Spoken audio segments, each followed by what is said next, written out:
Celebrate Recovery, Lesson 1, Denial. Denial is really just a coping mechanism that people often use to adjust to changing circumstances. Very Well Mind explains that denial is a defense mechanism where you ignore the reality of the situation in order to avoid anxiety. In other words, denial is a way of avoiding the truth of the matter. So how do you know if you're in denial?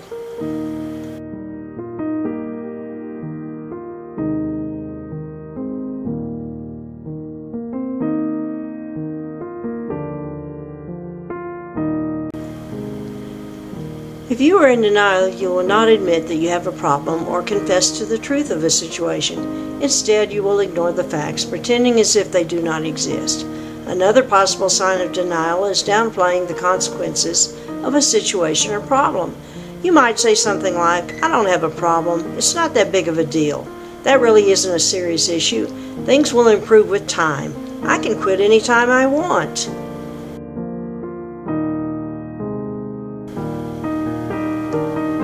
Here's the acrostic for denial. Disables our feelings, energy loss, negates growth, isolates us from God, alienates us from our relationships, lengthens the pain. Number 1, denial disables our feelings. Don't repress your feelings or freeze your emotions. Understand that expressing your feelings and showing your emotions is part of the healing process. Doing this gives you freedom as you recover from your hurts, habits, and hang-ups. We get the freedom to not do the things we were once enslaved to. Feel your feelings and step out of denial today. In other words, let it all out. Have a good cry, laugh a little, or talk about what you're feeling with your small group or step study.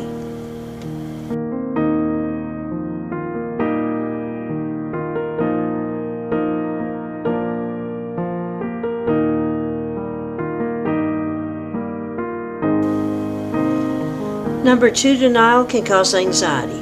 Anxiety causes us to lose precious energy because we are constantly looking at the past and worrying about things that may or may not happen in the future.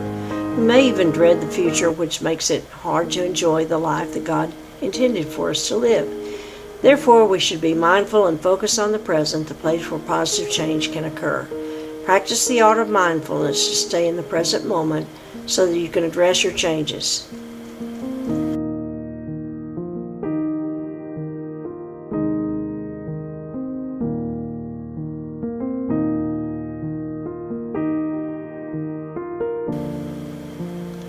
Number 3, denial stunts growth.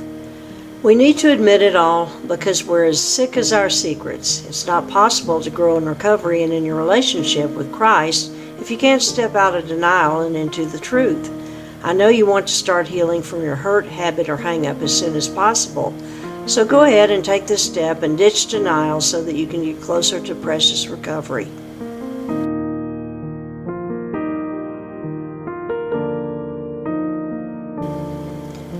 Number 4, denial shifts us away from God. God doesn't want us to walk in darkness. Denial keeps us in the dark. God shines the light on the truth, which is where He wants our walk to be. If you follow the lighted path God has for you, your life will go in the right direction. Not clear what that path is? Try praying more and reading your Bible. Really listen to what God's trying to tell you. Prayer can improve your life. If you don't know how to pray or feel uncomfortable doing so, consider starting a prayer journal. Praying is how we communicate with God, so get on those knees and start talking to Him. So what if you are praying and telling God all the things you want and what you need help with? How can you hear what He has to say in response? God works in mysterious ways, but I would suggest jumping into your Bible and doing a Bible study on the topic of recovery. 5, denial can cause relationship problems.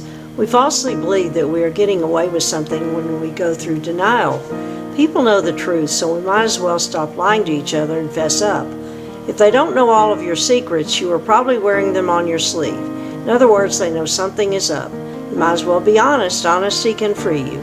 You probably think that no one else is as bad as you or could love the real you and accept the horrible things that you have done. God can. In fact, He already knows everything.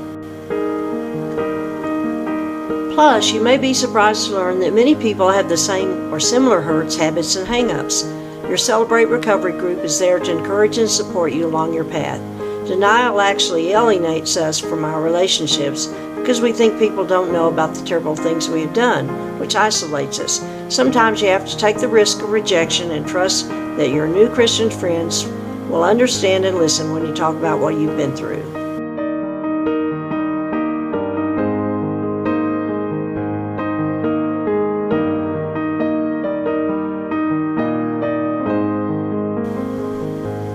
Six, denial lengthens pain. We often think that denial protects us from pain when really it just allows pain to fester and grow in us. This turns pain into guilt and shame, the last thing you want to feel as you're going through recovery. Build confidence, be proud of yourself, and look to the many ways of how the stories of others can help you along your road to recovery. You can do this by stepping out of denial and admitting your faults. It will be a painful process at first, but the truth will set you free.